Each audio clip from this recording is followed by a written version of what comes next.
Bismillahirrahmanirrahim. Sairiang balam jo barabah lalu balam mandi, ayahnya lalu katapian. Sairiang salam jo sambah, salam lalu sambah babunyi, supaya nak samo perhatian.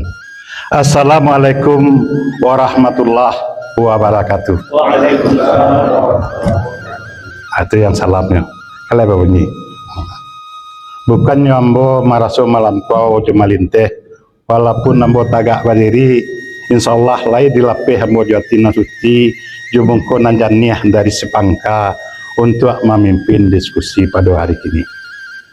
Untuk supaya kita duduk sama rendah, tagak sama tinggi, ambo izin untuk duduk dari tagak pada hari ini supaya kita duduk samparan. Ayo Pak kita. Bismillahirrahmanirrahim. Sama duduk itu.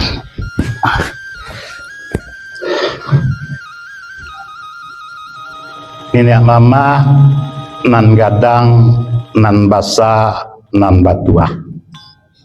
3 elemen. Gadangnya di mana? Kita kok gadangnya di kaum.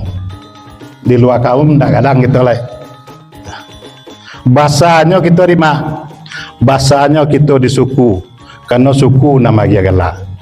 Ya, sistem bahasa apa-apa. Karena bahasanya kita di suku.